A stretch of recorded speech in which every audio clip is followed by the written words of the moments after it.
Consumer culture is killing our finances. I know what you're saying. You probably can't stop it, but I think we can slow it down just enough to bank some more of our hard-earned money. Let's take a look.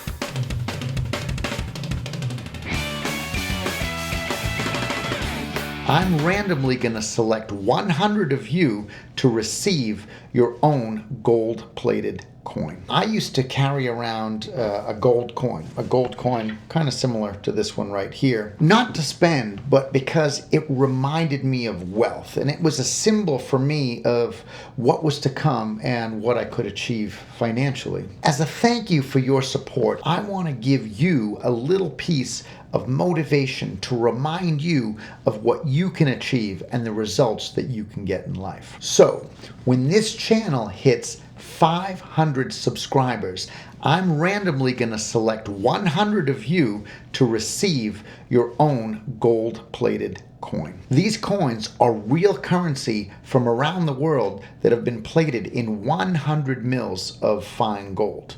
Now, this might not make you rich, but it just might give you enough inspiration, as sometimes just holding a little bit of wealth in your hands can make you feel a certain way and drive you to go out and achieve the best results. My hope is that you not only achieve all of your financial goals, but also that you then take that knowledge and go out and pass it back to the world. All you have to do is hit that subscribe button, like this video, and you are automatically in the running. From the wealthiest people hanging out in the 1% to the worker bees sort of slugging it out in the 9 to 5, we all have one major thing in common as a society.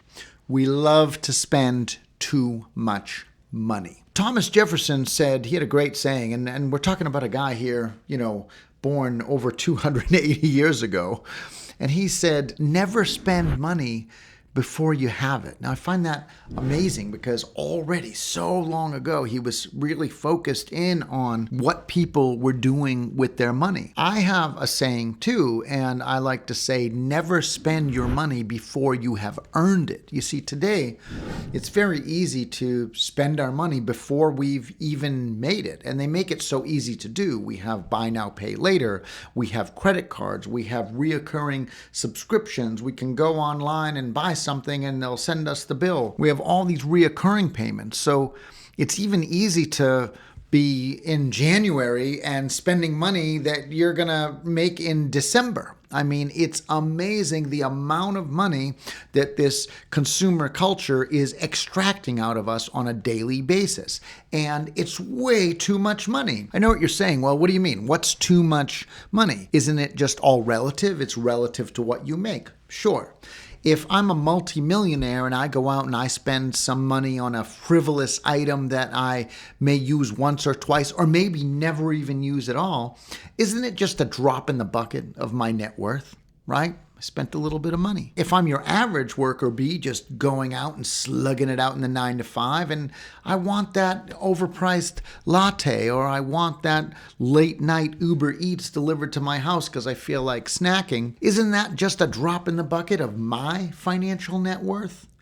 No, it's not. Why? Because you do this again and again and again. See, the working class is actually spending more money because they're spending a bigger pile out of their net worth. When someone wealthy spends a lot of money, it really is just a fraction, right? But when we do it, we're working very hard for these dollars, and maybe you're getting paid by the hour, or maybe it's a salary. But when we do this over and over and over, we are spending too much of our net worth because we're repeat offenders, basically. Why do we love to spend money that we haven't earned yet? Why is it that even over 200 years later, we're still not listening to the advice of someone like Thomas Jefferson, who knew this way back when? As of winter 2025, 58% of people here in the United States, and this is where we are right now, are struggling with their debt. 58%, and over 90% are carrying some type of debt load, struggling or not. See, we love to spend money, and we love to spend money that we haven't even earned yet. So how are we doing this? How are we spending this money? Well, there's tech We're buying tech that we don't use. We're spending our money on gadgets that we don't need. We are buying supplements we don't take because they don't work. We're buying self-help books that we don't read, and we are still buying workout gear, and Americans still don't exercise. As a matter of fact, a stat I recently looked at shows that 97% of Americans don't meet healthy guideline standards, and doctors are actually saying that only 12% of Americans are maintaining a healthy metabolism. We are suffering, and we are suffering in every way that we could possibly suffer, and we are doing this to ourselves. We are suffering physically. We are suffering mentally, and we are suffering financially. Big time. And never before has it been so obvious. This makes me ask two questions. One, if we know this is going on, why are we doing it? And two, how can we stop it? How can we change this consumer culture, this consumerism of spending all our money even before we have made it over and over again? So let's address the why first. Life is hard. I mean, I get it. We wake up, we go to a job, maybe a job we like, but maybe a job we don't really like.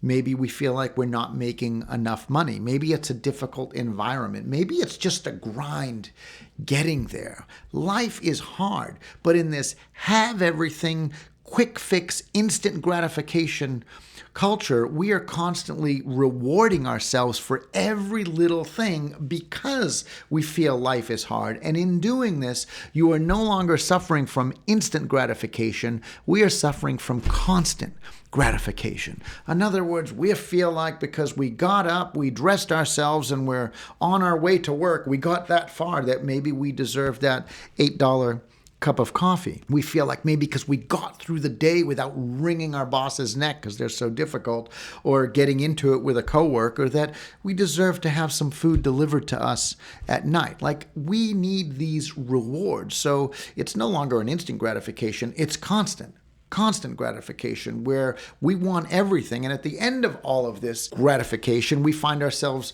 wearing a smartwatch attached to a Fitbit, being monitored by an Oura ring, all so that we can feel better. So what is it? What's the real why? Why do we need to feel better and spend all this money to do it? It boils down to what's going on inside. It literally boils down to your self-esteem, how good you feel about yourself. See, when you don't feel that great about your life, then you look for these little rewards because it's sort of like a dopamine bump. I will feel better if I do this. I had a rough day. My life is not that great. Maybe relationships are not that great. Maybe you're not making enough money. So what you do is you get involved in this endless cycle, this perpetual loop of negativity where you spend your money to feel a little bit better. You do for the moment, but then you have to go back to work doing something maybe you don't like, making money that you don't have, and spending. Self-esteem is really the issue here. See, when you feel good about yourself and you feel good about life, you're not the type of person who's busy taking pictures of your meals and sending them to everyone because,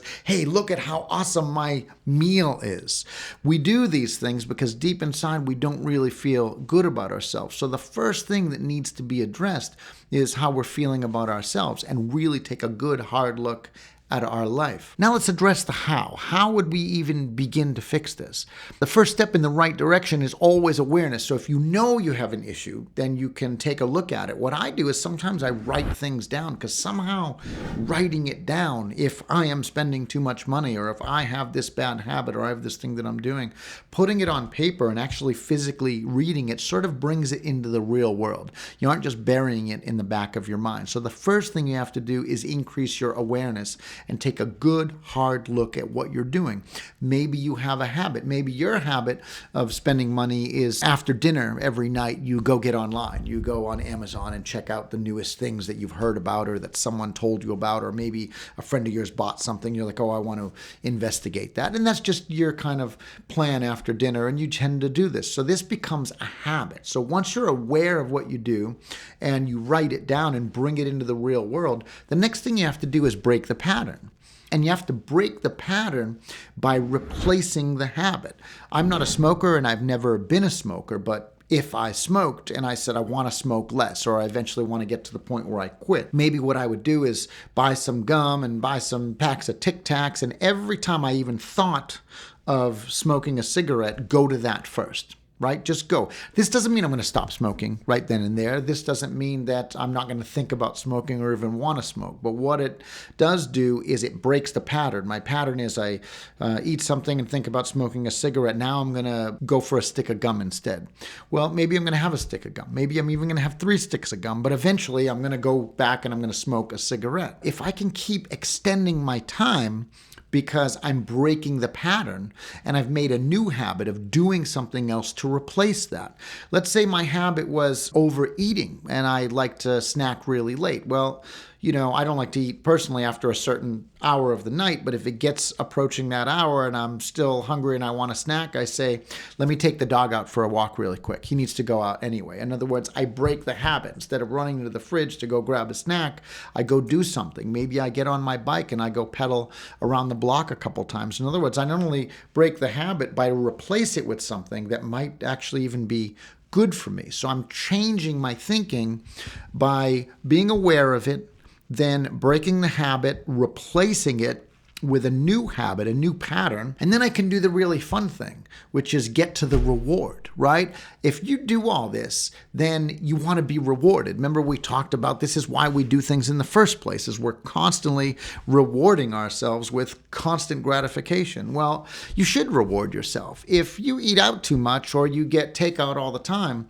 maybe you set a goal and you say, okay, if I'm not going to get takeout for the next 2 weeks, and that doesn't mean you're going to be a saint. You're not going to be perfect. Maybe 3 nights out of the week you end up doing it. 4 nights out of the week you end up doing it. Well, if you set a goal for 2 weeks to save some money by not eating out so much, and you make it to the 2 weeks and you look back and you say, okay, Wednesday night I came home late, so I definitely ordered some food. And Thursday this week, I was really stressed out and I wanted to just pick something up on my way home so I didn't have to cook. But you look and you said, for the most part, I've done really, really good. Now you've earned a reward. So look forward to that reward. Maybe it's that you go out with your friends on Saturday night and enjoy a meal in your favorite restaurant because you've saved almost 2 weeks worth of money eating out. Of course, it's better if you've actually taken that money and put it somewhere, put it into the right savings bucket, of course. So you want to do that too. But the point is, if you have the awareness, you recognize your habit or your pattern, you break the pattern, replace it with something new, then you should be able to, at the end of all this, reward yourself. And that really feels good knowing that you did this. This will also, just by osmosis, build your self-esteem. You will begin to feel better because you've actually set goals and now you're hitting those goals. As little as they are, tiny little bits. You're not going to stop smoking overnight. You're not going to stop overeating overnight, but you're going to do little things to change these habits. And the byproduct is that you have more money. Right? You're not involving yourself so much in this day-to-day consumer culture where you have to constantly reward yourself just to feel good, which ends up taking more of your money. The one who gets hurt the most is your future self when you waste your money. When you spend too much on this consumerism culture, the future you is the one who's really going to pay the price. So I would like you to imagine your future in which you have more money than you currently have going into any situation because you're doing the right things and spending less money. What does that look like? Maybe you're going to go on a vacation later in the year. Maybe it's just a weekend out with your friends. Maybe you've been invited to a wedding in the middle of the country and you're going to have to fly there and you really want to go. Imagine anything you're going to do and you're going into that situation with more dollars because, well, you just have them because you've done the right thing. Think about that for a second. I really want you to feel what it would feel like to anything that you're about to do, anything you're about to experience, you literally have more money in your bank account. It feels good, and you feel a sense of confidence, which once again helps your self-esteem, helps you to get what you're really looking to do in all this, which is feel better. Listen, we can't go back in time and just start a new beginning, but we can begin today to create an outstanding future, and that's what I want for you. My name is Daniel F. Margasa. You are watching the Almost Criminal Millionaire channel, and if you enjoy the topics of money and finance and how to better the health and wealth of your bank account, then please like and subscribe for more.